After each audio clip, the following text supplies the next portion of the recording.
আচ্ছা, বাসায় বসে কার, কার সময় কাটাতে ভালো লাগে? আমার তো একদমই ভালো লাগে না। বাসায় থাকলে আমি কোনো না কোনো কাজে ব্যস্ত থাকি, ঘর গুছাই, আর না হলে কোনো শপিং থাকলে সেটা করে ফেলি। আজকের ব্লগে থাকছে আমার ডেইলি লাইফের ছোট্ট একটা স্টোরি। আসসালামু আলাইকুম এভরিওয়ান, কী অবস্থা সবার? আই হোপ সবাই অনেক অনেক ভালো আছেন।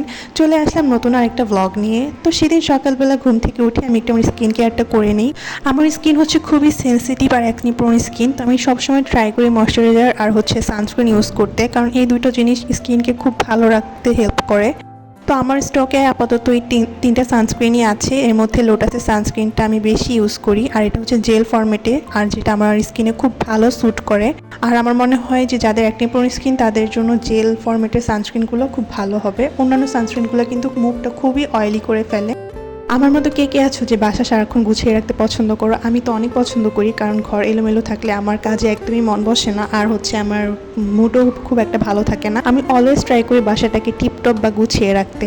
তো আমি হচ্ছে তারপর হচ্ছে একটা মর্নিং ড্রিঙ্কস নেই। আমি রিসেন্টলি এই মর্নিং ড্রিঙ্কসটা খাচ্ছি। এটা হচ্ছে বিটরুটের জুস, তারপর চিয়া সিডস মিক্স করা। তো এটা স্কিন আর কনস্টিপেশনের জন্য খুবই ভালো একটা ড্রিঙ্কস, চাইলে তোমরাও খেতে পারো। তারপর হলো আমি একটু বের হই, আমার কিছু শপিং ছিল, তো ভাবলাম একটু নিউ মার্কেট থেকে ঘুরে আসি। তো নিউ মার্কেটে চলে যাই, আর সেদিন তুলনামূলক ভিড় একটু কমই ছিল। আর আমি প্রতিবারই নিউ মার্কেট গেলে এই ধরনের কানের দুলগুলো নিয়ে আসি, আর এগুলো খুবই রিজনেবল, 50 টাকা করে ছিল এগুলো। তো আমি হচ্ছে প্রায় 1-2টা করে কিনে নিয়ে আসি। তো আমি হচ্ছে এখান থেকে কানের দুলগুলো দেখছিলাম, ট্রায়াল দিচ্ছিলাম কোনটা ভালো লাগে কোনটা যায়। আর আমি খুব বড় বড় কানের দুল বেশি একটা পরতে পারি না, ম্যাক্সিমাম টাইমে আমি ছোট ছোট বা টপ ইয়াররিংসগুলো পরা ট্রাই করি। তো আমি হচ্ছে এখানে ট্রাই করে দেখছিলাম কোনটা ভালো লাগে। দেন হচ্ছে এই চুড়িগুলো ছিল, এগুলো মেবি ছিল 150 করে। এগুলো দেখতে অনেক সুন্দর ছিল, কাচের না, বাট এটা ম্যাটেরিয়ালসটা আমার ঠিক জানা নেই। তারপর হচ্ছে আমি কিছু কাচের চুড়ি দেখছিলাম, এই কাচের চুড়িগুলো আমার খুবই ফেভারিট। তোমরা কারা কারা কাচের চুড়ি পছন্দ করে আমাকে জানাবে। তো আমি হচ্ছে এখান থেকে একটা কাচের চুড়ি নিয়ে নিই। গেস করো তো আমি কোন কালারটা নিয়েছি।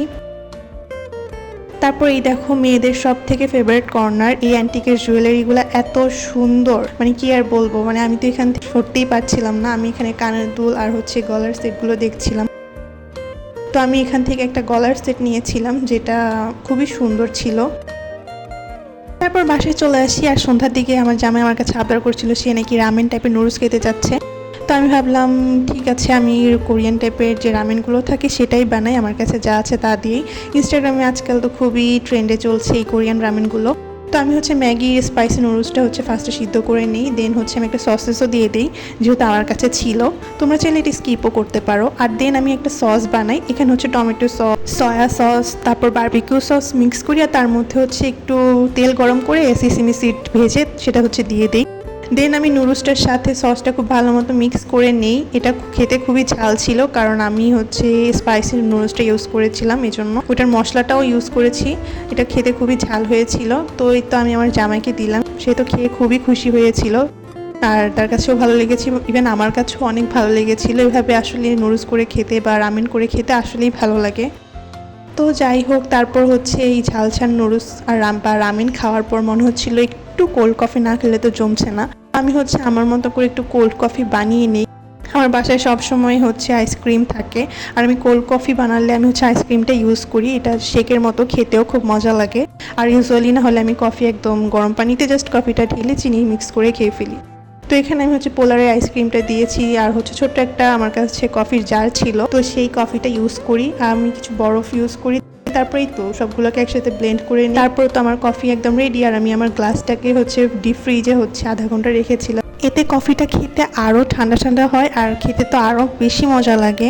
আমি এভাবেই ট্রাই করি কফিটা খাওয়ার। তো এই তো আমার কোল্ড কফিটা একদম রেডি। এখন হচ্ছে আমরা দুজন মজা করে বসে বসে কোল্ড কফিটা খাবো। আর এই ছিল আমার আজকে ছোট্ট একটা ব্লগ। ইনশাল্লাহ নেক্সট ব্লগে আবার দেখা হবে। আল্লাহ হাফেজ।